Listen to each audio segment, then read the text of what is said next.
This is the Late Round Podcast with your host, JJ Zacharisa.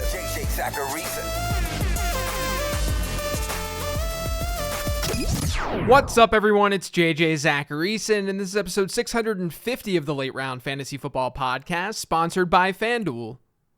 Thanks for tuning in. Two things before I get to these mailbag questions. First, remember to sign up for FanDuel Fantasy. For users who have yet to make a deposit on FanDuel Fantasy, you can deposit today to receive 2 free entries. All you have to do is deposit a minimum of $10 in your FanDuel DFS account, and you'll be instantly rewarded with 2 free vouchers. Be sure to deposit now and play for free. Head over to FanDuel.com or download the FanDuel Fantasy app today. Eligibility restrictions apply. Go to FanDuel.com or download the FanDuel app for more details. The second thing I want to shout out is that the Late Round Draft Guide is done. It's out there. For anyone who pre-ordered, it's now in your email inbox. And for anyone who wants to dig in and read about 2022 draft strategy, players to target, avoid, and more, head to lateround.com right now and purchase the guide for $24.99. It's a 165-page PDF that's updated weekly from now through August. So you'll get updated rankings, players to target, all that good stuff as things naturally change over the next couple of months. I can confidently say that it's the most comprehensive thing that I've put together as a fantasy football analyst. It's not really close. I put a lot of effort into this thing, and I hope that it shows. I hope that you really like it. So check it out today over on lateround.com. The first question this week is from Patreon, and it's from Aaron. It says, I'm not sure how to value Hunter Renfrow. He has a teammate being selected early in drafts and target competition from a top tight end. However, Josh McDaniels finds a way to keep his slot wide receiver on the field 90% of the time. They are in a division where they will have to put up points, and their offense could be really good. His ADP is in the wide receiver 3 or 4 range, but it seems like he should be a locked-in wide receiver 2. How do you value him in both redraft and dynasty? So when looking at the wide receiver landscape right now, it's really tough to make the argument that Hunter Renfrow should be a wide receiver 2. Right now, we have no injuries. You'd be having to place him over some really solid breakout candidates and solid players to put him in the top 24. I'm lower than the market on Renfrow this season, and it's not because I don't like him as a player. It's hard to not love Hunter Renfrow, and I do think that he's someone who can at least meet expectation. If you're drafting for a floor or for safety, maybe because you've got a deep starting roster or something like that, Renfrow's fine. But you nailed it with this question. You have Davante Adams there now, and Darren Waller's healthy. Last year, even with a banged up Waller and not a whole lot of competition outside of that, Renfrow had a target share per game rate of about 21%. That's fine. That's good, but it's definitely not great. What happens if Waller plays the whole season and sees the 24% share that he prorated to last year? What if Davante Adams is in that 28% range that we see from elite wide receivers? All of a sudden, it's hard to see a super high target share ceiling for Hunter Renfrow. And the other problem with Renfrow is touchdowns. He's not a regression candidate or anything like that, but I do worry about his red zone usage with Adams now in the mix and Waller potentially healthy. Because only Cooper Kupp, Stephon Diggs, Davante Adams, and Chris Godwin had more red zone targets than Hunter Renfrow last year. That's why he's not a regression candidate. He scored a lot of touchdowns. He did good in the touchdown column because he was getting looks there. But it's unlikely he maintains that pace with Adams and Waller. Like I said, he's fine. Like he's not someone who's likely going to burn you. I just am a little bit concerned about where the ceiling is coming from, that's all. And maybe this new offense will feature him more than expected. It's just that if you have high expectations for Adams and Waller, it's tough to think Renfrow's going to finish as like a top 15 guy, unless the entire offense really exceeds expectation. The next question is also from Patreon. It's from Miles. It says, is vacated targets a real thing? How should we value pass catchers in an offense when a top pass catcher leaves their team? There are people out there who love to battle against the idea of vacated targets. And then there are people out there who love to talk about vacated targets. I'm somewhere in the middle. It's not because I think vacated targets are something super worthwhile. When we look at vacated targets, we're looking at an offense that played a season ago. Offenses change. Like if you look at Tampa Bay's vacated targets, that's an offense that threw the ball 731 times last year. They're not going to throw it as much this season. So if you're working strictly off of vacated targets, you're bound to overinflate the numbers in your analysis. If you're using vacated targets as like a quick reference, whatever. I don't understand why that would matter so much. Because you're really just saying, hey, look, a lot of players left this team this past year. I do think, though, that people need to start thinking in terms of target share. Vacated target share is a much more realistic approach, since target share conforms to whatever the offense is doing. If the offense throws the ball less, the target share number doesn't change. It just impacts the target total that's formulated from target share. But the other point to make here is that singular players don't automatically fill some target share void. Davante Adams leaves the Packers. He had a 30% target share last season. That 30% share doesn't just automatically go to Allen Lazard. Lazard doesn't just jump into that role. The reason Adams was seeing that work is because Davante Adams is good. Targets are earned. You have to be a good player to get targeted at a high rate, because good players get open more often. And teams feed playmakers because they can do more with the ball in their hands. Does Adams being gone present an opportunity? Yes. But the player still has to be good. If you think Allen Lazard is good, then he has an opportunity to capture a larger target share in the Packers offense. If Christian Watson's good, then there's more of a target share ceiling without Adams. That's where I sort of disagree with the people who are super against vacated targets. If we shift vacated targets to vacated target share, which is sort of the same idea overall, we can use that idea to show potential opportunity. If you don't think that we can do that, then you think that teammate competition is absolutely irrelevant, which I disagree with wholeheartedly.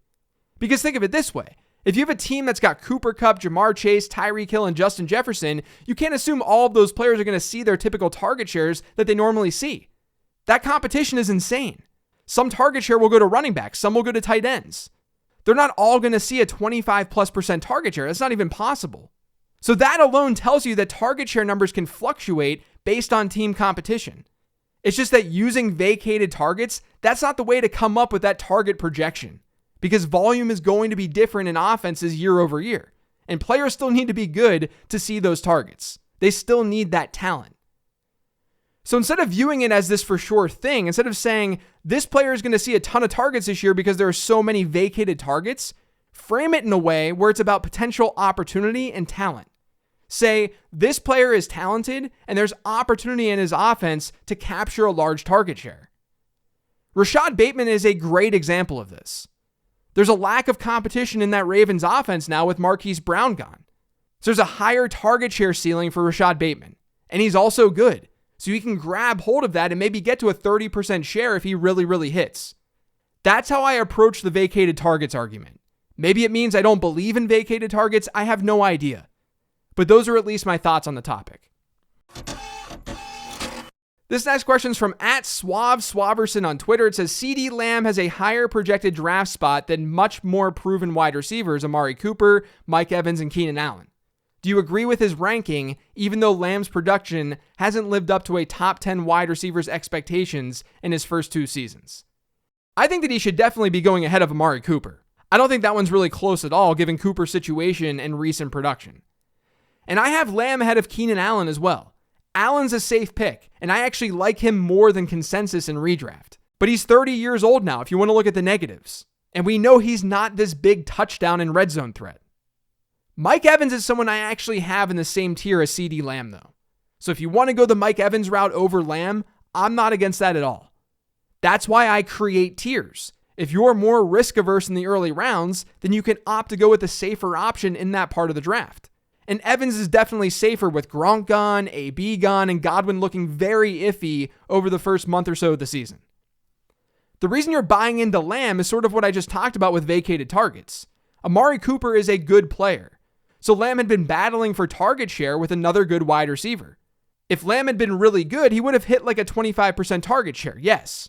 And his per game numbers were only in that like 20% range. He had some struggles last year, there's no doubt. But the opportunity is there to get into that 25% target share range, if not more. And in an offense that's been pretty favorable for the pass, the argument is there pretty easily that Lamb could have a really big, like elite breakout season. It just depends on your risk tolerance, though. Evans, I have no issue drafting over Lamb. Keenan Allen, you're getting a little bit sketchier, but whatever, I get it. Amari Cooper is going a handful of rounds later, and for good reason. The next question is from @BobForest3. What am I missing with Dalton Schultz? Seems to me of the top 5 or 6 tight ends, his situation is the only one that's improved, and he was top 5 last season. Love the show. Thanks. I think we have to remember to not lean in super heavily on situation alone. Are you going to rank Dalton Schultz over Waller, Pitts, Kelsey, Andrews? Probably not. At least the last three would be a tough sell, maybe Waller. Are you going to rank him over Kittle? I mean, I can see a scenario where he outscores George Kittle.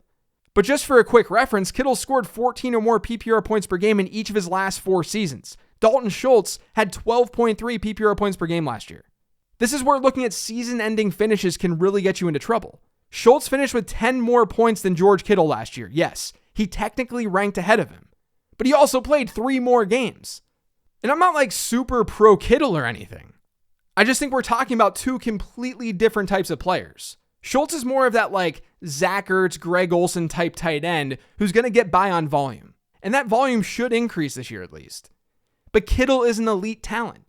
And that shows more at a position where scoring touchdowns and having that efficiency is important because the position in total sees less volume. I just don't know how you rank Schultz over those players. I've got him over players like TJ Hawkinson and Dallas Goedert, sure. You can draft him over them.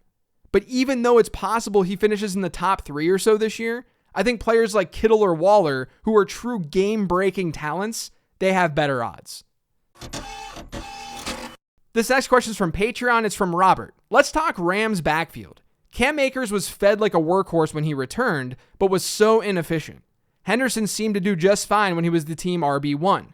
What did your model say about each running back coming out of college, and how was Henderson's year 2 score? Henderson goes so late, I feel like he's the better value. Am I wrong? Now, I mentioned this on an episode of the show soon after the Super Bowl, but Cam Akers' numbers, they need more context.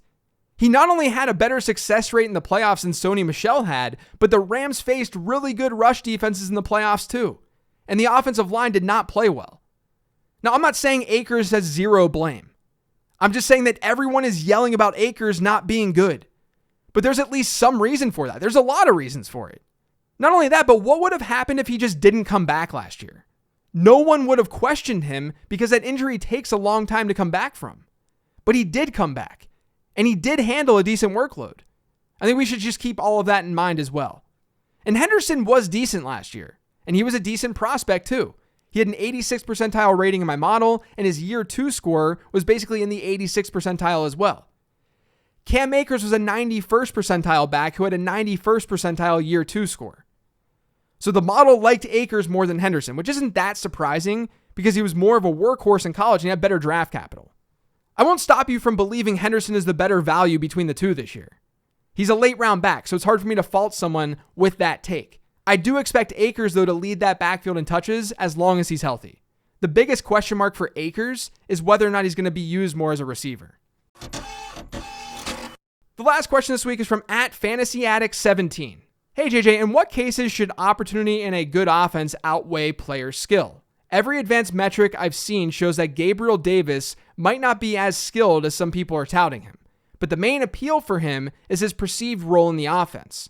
Reminds me a bit of Mike Davis last year, which completely busted. He wasn't anything special at the position, but there wasn't another obvious option, which is why people were so high on him. Gabriel Davis might bust, but I don't think this is anything at all like Mike Davis. Mike Davis played 5 seasons in the NFL for 4 different teams before the injury to Christian McCaffrey that allowed him to have a good season in 2020. In 2021 with Atlanta, he was a journeyman back who had 1 productive year, and he was 27 years old. Mike Davis was someone who wasn't anything special at the position, objectively. Gabriel Davis may not be special. We just don't know that yet for sure. But there are more reasons to believe that he has a chance than there were for Mike Davis last year. For example, and this is actually in the late round draft guide, but in Gabriel Davis's second season in the NFL last year, he played 70% or more of Buffalo's snaps in 6 games. That includes the playoffs. He averaged a 20% target share per game in those contests. He scored 8 times, scoring in 4 of those 6 games. He also finished the entire year ranked in the 85th percentile in yards per route run. He had a better yards per route run rate than some really, really good wide receivers last year. Davis has 13 regular season touchdowns across his 2 years in the league. Since 2010, 21 wide receivers have hit that mark while playing at least 8 games in their 3rd season. They averaged 14.7 PPR points per game during their 3rd season in the NFL. Only 5 of the 21 fell below 12 PPR points per game. At where Davis gets drafted, that's essentially expectation, that 12 mark. In a lot of cases, depending on the source, that's actually higher than expectation. He also wasn't a bad prospect. He's a smaller school guy, yeah, but he was an early declare. He had pretty good college production too. I think Davis is a pretty obvious candidate to break out this year with the movement in Buffalo and the offense that he's in. He's going to see opportunity. And if he's pretty good, which some things do indicate that he is, then he'll see a decent target share. A 20% target share can go a really long way in that offense. I recognize the downside, but I do think that people overstate 5th and 6th round picks pretty often in season-long drafts. Davis could bust, and you could still be absolutely fine if you get him as like your wide receiver 3 or 4. To me, given where some people have ranked him, he's a good get. It is a little bit different in best ball right now because he is being pushed up draft boards to complete the Josh Allen stack. But even there, I think he's fine. You can judge for yourself where I have him in my rankings that are now updated on the Late Round Fantasy Football Patreon. And my rankings are also in the draft guide. But I would definitely not say that Gabriel Davis has all advanced metrics working against him, or that he's Mike Davis. I think you can argue pretty easily that he's moving more similarly to Chris Godwin than Mike Davis. But that's going to do it for today's show. Thanks to all of you for listening. If you've yet to subscribe to the Late Round Fantasy Football Podcast, make sure you are by searching for it pretty much anywhere podcasts can be found. And don't forget to follow me on Twitter at LateRoundQB. Remember to check out the draft guide over on lateround.com.